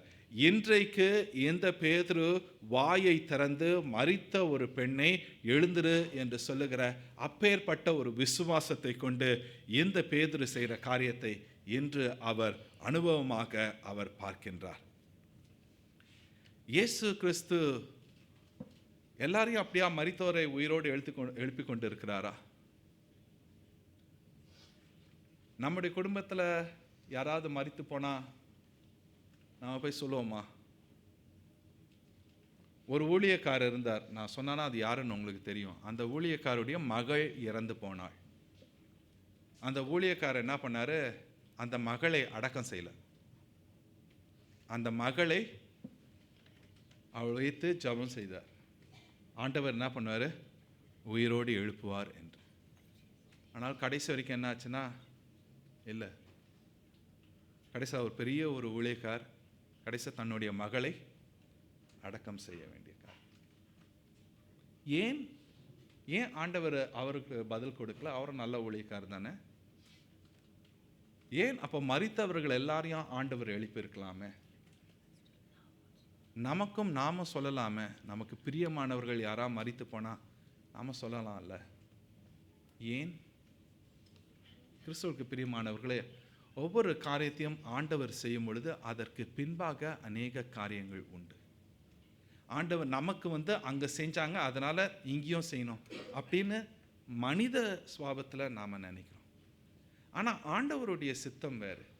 எந்த பெண்மணி எழுந்திருக்கணும்னா அதற்கு ஆண்டவருடைய சித்தம் வேறு.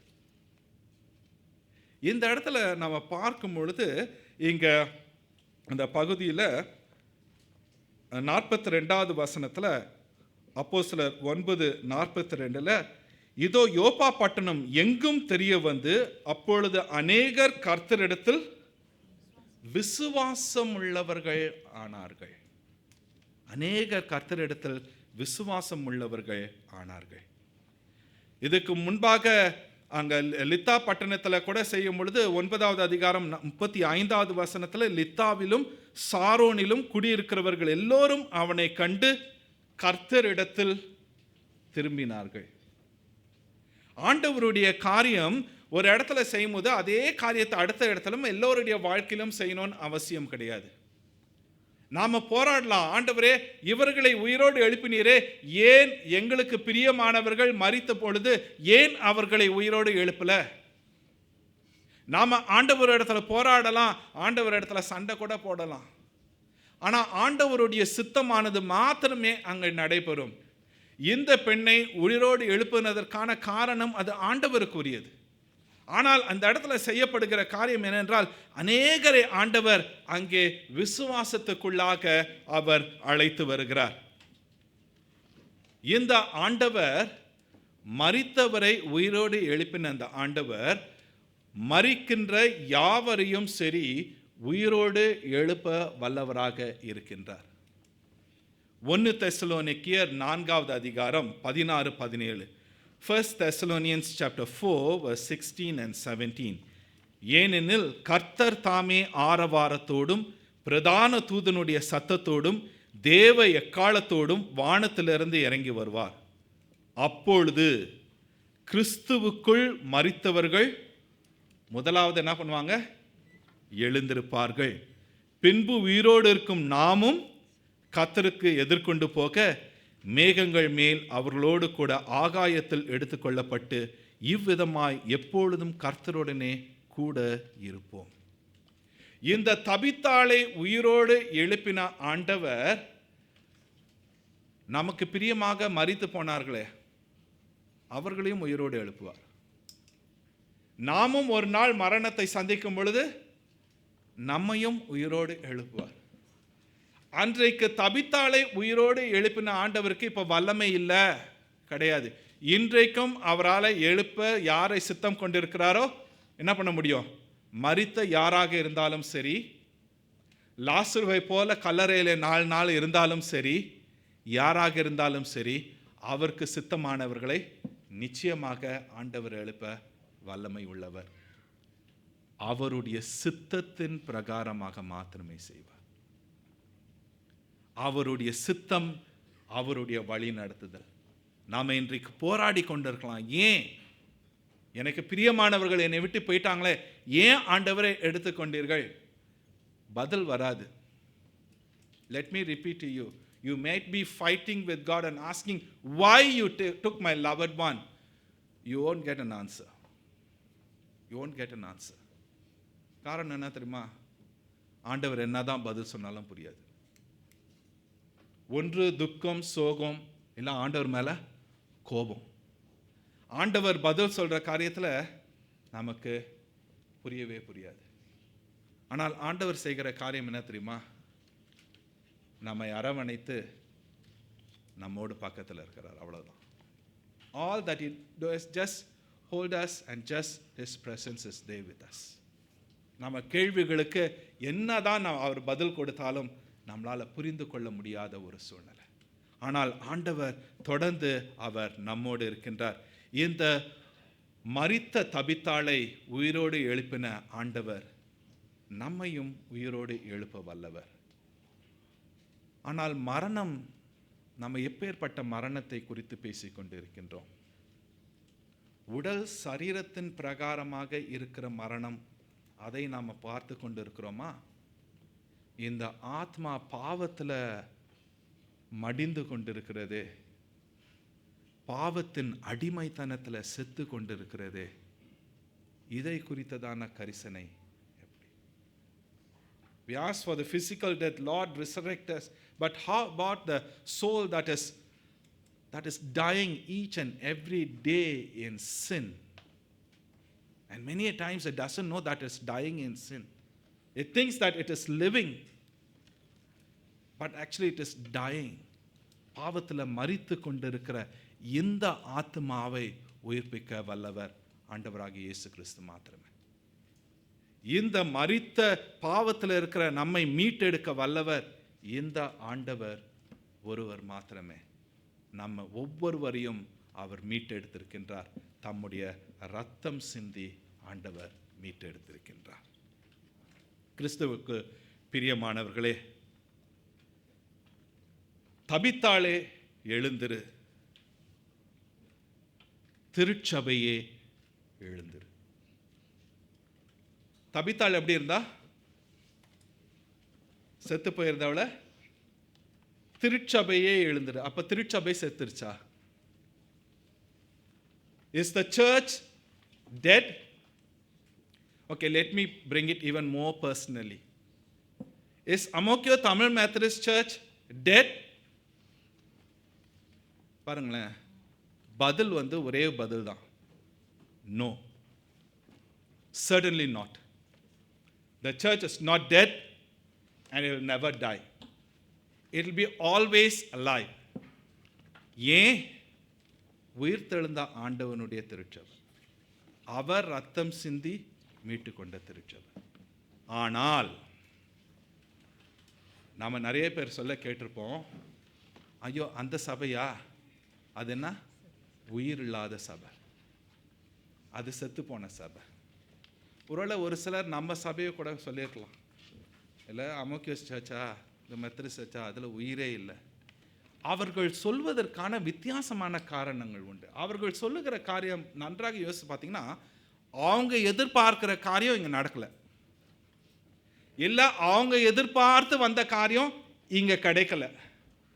இன்னும் இன்றைய நாட்களில் பார்த்தீங்கன்னா வித்தியாசமான ஆராதனை முறைமைகள் உண்டு. அவர்கள் எதிர்பார்க்கிற அந்த ஆராதனை முறைமை இங்கே இல்லாதனால இந்த சபை என்ன சொல்லுவாங்க? ஆனால் ஆண்டவர் ரத்தம் சிந்தி மீட்டெடுத்த சபை இது உயிருள்ள ஒரு சபை. நன்றாக யோசித்து பாருங்களேன். ஆண்டவர் என்ன சொல்ற? தன்னுடைய இரண்டாவது வருகையில் அவர் மணவாளனாக வரப்போகிறார்.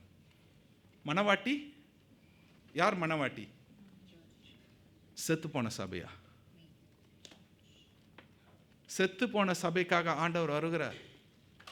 மரித்த சபை உயிரோடு எழுப்பினாரே, இந்த சபையை தன்னோடு அழைத்து கொள்ளும்படியாக ஆண்டவர் உயிரோடு அழைத்த ஆண்டவர் வருகிறார்.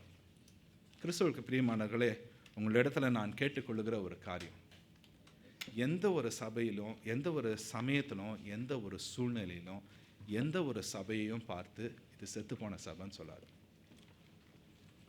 நம்ம வாயிலிருந்து இது உயிருள்ள சபை, இது உயிரில்லாத சபை அப்படின்னு வராது, வரக்கூடாது.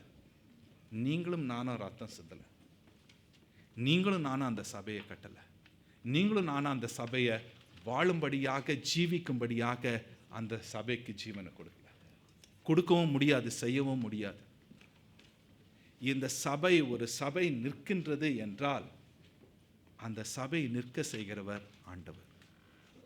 எல்லா சபையும் உயிருள்ள சபை தான். ஆனால் இதையும் நான் சொல்லணும், தூங்குகிற சபைகள் நிறைய உண்டு. All churches are alive, but there are sleeping churches.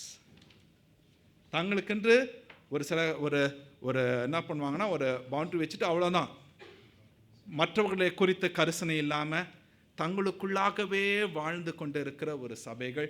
அப்பேற்பட்ட சபைகள் என்ன சொல்லுகிறாங்கன்னா, நாங்கள் உயிருள்ள சபை, மற்றவங்க உயிர் இல்லாத சபை இல்லை. ஆண்டவர் உயிரோடு எழுப்பும் பொழுது அந்த யோப்பா பட்டணம், அந்த லித்தா பட்டணத்தில் இருக்கிறவங்க எல்லாருமே வந்தார்கள், விசுவாசத்துக்குள்ளாக வந்தார்கள். ஆண்டவர் உங்களையும் என்னையும் பயன்படுத்தும் பொழுது நம்மை சுற்றிலும் இருக்கிறவர்கள் இந்த உயிர்த்தெழுந்த ஆண்டவரை இவர்கள் காண்கிறவர்களாக இருக்கிறார்கள். கிறிஸ்துவுக்கு பிரியமானவர்களே, தூங்கிக் கொண்டு இருக்கிற சபையாக இல்லை, சபை மாத்திரம் தூங்குகிறதல்ல, தூங்குகிற விசுவாசிகளும் உண்டு. It is not a sleeping church, but there are many sleeping believers. அப்பேற்பட்டவர்களை ஆண்டவர் சொல்கிறார், எழுந்திரு, ரைஸ், நீ தூங்கினது போதும், நீ செய்ய வேண்டிய பிரயாணம் வெகு தூரம், எழுந்திரு. யாருக்கு சொன்னா? போதும், நீ தூங்கினது போதும், get up, your journey is there. ஆண்டவர் நம்மை பார்த்து சொல்லுகிறது, மகனே மகளே, சோர்ந்து போகிற நேரங்கள் வரும், சபையிலே துவண்டு போகிற நேரங்கள் வரும். சோர்ந்து போகாத, எழுந்துரு. நான் சபைக்காக ரத்தம் சிந்தி இந்த சபையை மீட்டெடுத்தேன். என்னுடைய மனவாட்டிக்கு நான் நிச்சயமாக செய்ய வேண்டிய காரியத்தை செய்வேன் என்று ஆண்டவர் உறுதி கொடுக்கிறார். தூங்கிக் கொண்டிராமல் ஆண்டவருக்கென்று எழுந்திருந்து ஆண்டவருக்கென்று ஜீவிக்கின்ற பிள்ளைகளாக இருப்போம். ஆண்டவர் நம்மை வழி நடத்துவாராக. ஜெபம் செய்வோம். கிருபை நிறைந்த நல்ல ஆண்டவரே, தேவரீர், உம்மை துதிக்கிறோம், உம்மை ஸ்தோத்திரிக்கிறோம். ஜீவனுக்கு அதிபதி நீர், ஜீவனுக்கு ஆதாரம் நீர். உம்மை அன்றி ஜீவன் அல்ல. ஆம் ஆண்டவரே, மரித்த எப்பேற்பட்ட ஒருவராக இருந்தாலும் சரி, உயிரோடு எழுப்ப வல்லவர் நீர் ஒருவரே. தேவரீர், எங்கள் ஒவ்வொருவரையும் உம்முடைய பாத தண்டையிலே கொண்டு வருகிறோம். நாங்கள் எங்களுடைய பாவத்திற்கு மரித்து போனோம், பாவத்திலே மரித்து செத்து கடந்தோம். ஆண்டவரே, உம்முடைய ஒரே பேரான குமாரனான இயேசு கிறிஸ்துவின் திரு ரத்தத்தினாலே, அவருடைய ஜீவனாலே எங்களுக்கு நீர் ஜீவனை கொடுத்து உயிரோடு எழுப்பினீரே, உம்மை ஸ்தோத்திரிக்கின்றோம். இன்றைக்கு நாங்கள் மரித்தவர்கள் அல்ல. இன்றைக்கு திருச்சபை மரித்த திருச்சபை அல்ல, ஜீவிக்கின்ற திருச்சபை. நாங்கள் ஜீவிக்கின்றோம். காரணம் நீர் செய்தது. அன்றைக்கும் ஆரம்பத்திலும் மனிதனை நீர் படைக்கும் பொழுது உம்முடைய ஜீவ சுவாசத்தை நீர் கொடுத்தீர், அங்கே ஜீவன் வந்தது. பாவத்திலே மரித்த எங்களுக்கும் ஆண்டவராகிய இயேசு கிறிஸ்துவின் மூலமாக ஜீவனை கொடுத்தீர். இன்றும் நாங்கள் ஜீவிக்கின்றோம். ஆண்டவரே, இந்த உலகத்தின் பிரகாரமாக நாங்களோ அல்லது எங்களுக்கு பிரியமானவர்களோ மரித்தாலும் உம்முடைய வருகையிலே மீண்டுமாக நாங்கள் ஒவ்வொருவரும் உயிரோடு எழுந்திருப்போம் என்பதை விசுவாசிக்கிறோம். சோர்ந்து போகிற வேளைகளிலே ஆண்டவரே, உம்முடைய வார்த்தைகள் எங்களை பலப்படுத்தட்டும். உம்முடைய வார்த்தைகள் இடத்துல நாங்கள் திரும்பி வரவும் வாசிக்கவும். ஆண்டவரே, உயிர்த்தெழ செய்கிற வல்லவர் நீர் என்பதை உணர்ந்து உம்மிடத்தில் வருகிறோம். நீர் இவ்வேளையிலே கர்த்தாவே, இங்கே இருக்கின்ற உம்முடைய பிள்ளைகள் யாராக இருந்தாலும் சோர்ந்து துவண்டு போய் நம்பிக்கை இழந்த ஒரு சூழ்நிலையில் இருந்தால், தேவரீர் இவர்களை நீர் எழுப்பியருளும். விசுவாசத்தில் துவண்டு போனவர்களாக இருந்தால் எழுப்பியருளும் சுவாமி. இந்த ஆண்டவரை நம்பி என்ன காரியம் என்று துவண்டு போயிருக்கிறவர்கள், அவர்களோடு நீர் இடைப்படும். நீர் இல்லை என்றால் ஜீவன் இல்லை என்பதை உணர கிருபை செய்தருளும். நீர் எங்களை ஒவ்வொருவருடனும் இருக்கிறதற்காக நன்றி. எங்களை உயிர்ப்பித்த கிருபைக்காக நன்றி. எங்களை வழிநடத்துகிற கிருபைக்காக நன்றி. அமோக்கிய தமிழ் மெத்தடிஸ்ட் திருச்சபையினை ஜீவனோடு வைத்திருக்கிற கிருபைக்காய் நன்றி செலுத்துகிறோம். இது நாங்கள் செய்த செயல் அல்ல, இது நீர் எங்களுக்கு பாராட்டின கிருபை இரக்கம் என்பதை உணர்ந்து நன்றி செலுத்துகிறோம். நீர் வழி நடத்தியருளும். உம்முடைய நாமமே மகிமைப்படட்டும். மீட்பராகிய இயேசு கிறிஸ்துவின் நாமத்தில் ஜெபிக்கிறோம் எங்கள் பரம தகப்பனே. ஆமென்.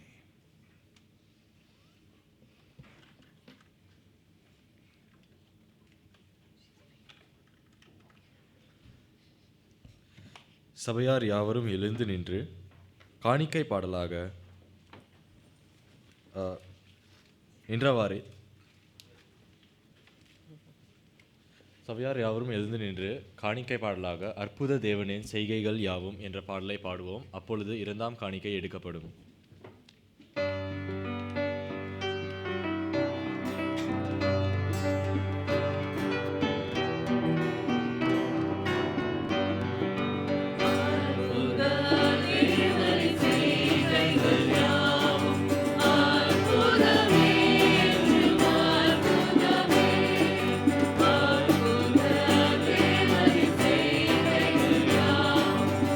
அற்புதமே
அவருக்காக வெளிச்சம் வீசும்படியாய் நம்ம எழும்பி பிரகாசிக்கும்படியாய் நம்மை மீட்டெடுத்த நாதர் இயேசு கிறிஸ்துவின் நீல நாமத்திலே உங்கள் அனைவரையும் இந்த ஞாயிறு ஆராதனைக்கு அன்போடு கூட வரவேற்கிறோம்.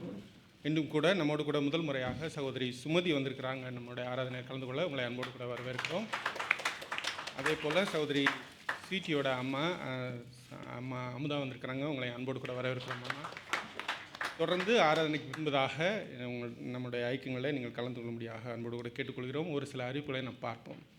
இன்றைக்கு எல்லா சங்கங்களும் கலந்து கொள்கிற வேதாராய்ச்சி வகுப்புகள் இன்றைக்கு நடைபெறும் உணவு ஐக்கியத்திற்கு பின்பதாக. ஆகவே அனைத்து சங்கத்தினரும் இதில் கலந்து கொள்ளும்படியாக அன்போடு கூட கேட்டுக்கொள்கிறோம்.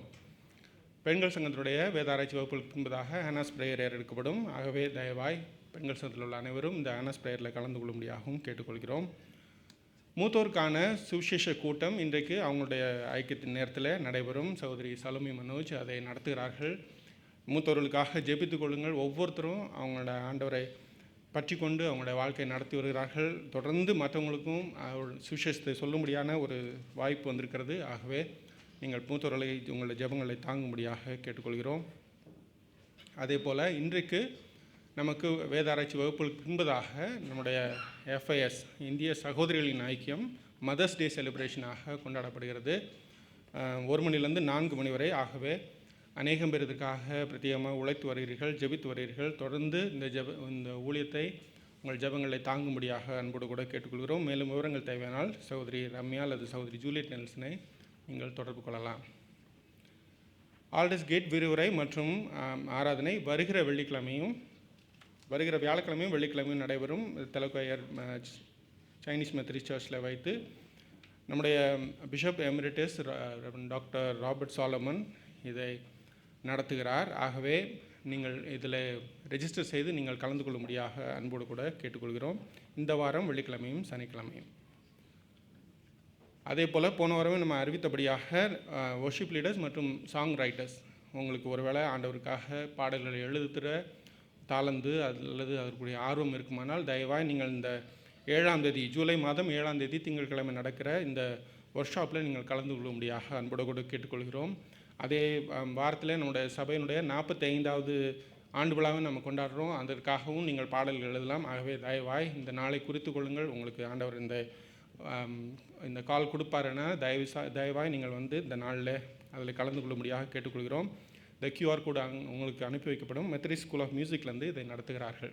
போதகர் வருகிற செவ்வாய்க்கிழமை 20ஆம் தேதியிலேருந்து வெள்ளிக்கிழமை 23ஆம் தேதி வரைக்கும் விடுப்பில் இருப்பார். அந்த நேரத்தில் நம்முடைய துணை போதகர் பாஸ்டர் சார்ல்ஸ் அந்த நேரத்தில் உங்களை ஜெபத்தை வழங்குமானால் நீங்கள் அவரை அணுகும்படியாக அன்போடு கூட கேட்டுக்கொள்கிறோம். அதே போல் வருகிற ஞாயிற்றுக்கிழமை 25ஆம் தேதி நம்முடைய மொத்த பில்டிங்கோட அமுக்கிய மெத்தடிஸ்ட் சர்ச்சோட ஃபயர் ட்ரில் பிற்பகல் 12 மணி 15 நிமிஷத்துக்கு 12:15க்கு நம்முடைய ஃபயர் ட்ரில் வருகிற ஞாயிற்றுக்கிழமை நடைபெறும். அதை குறித்ததான விவரங்கள் அடுத்த வாரம் நம்ம அறிவிப்பில் கொடுப்போம். நீங்கள் தயவாய் அதை குறித்து கொள்ளும்படியாக அன்போடு கூட கேட்டுக்கொள்கிறோம். மேலும் அறிவிப்புகள் இருக்குமானால் உங்களுக்கு பின்பதாக தெரிவிக்கப்படும்.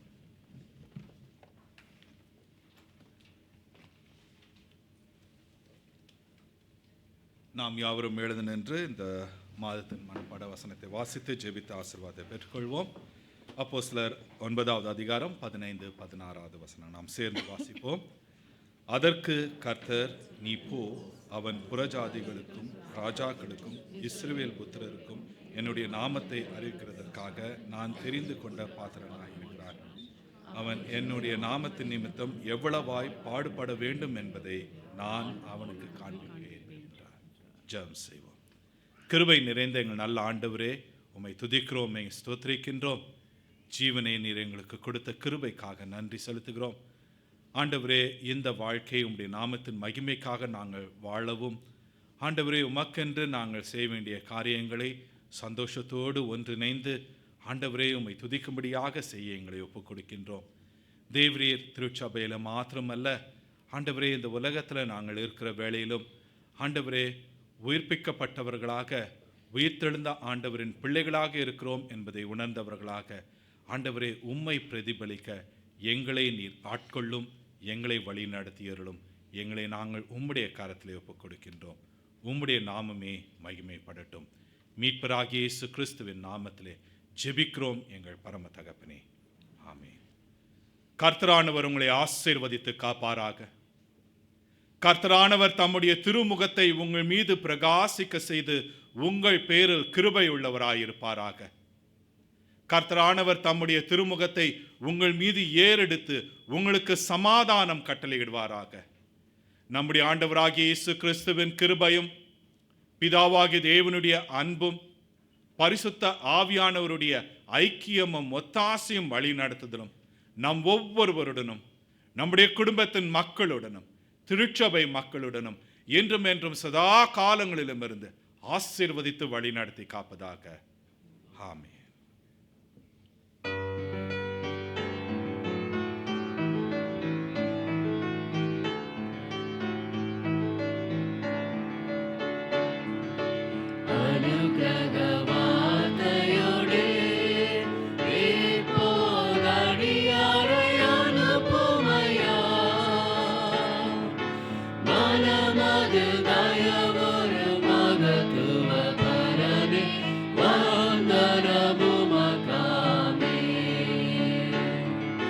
Manamadu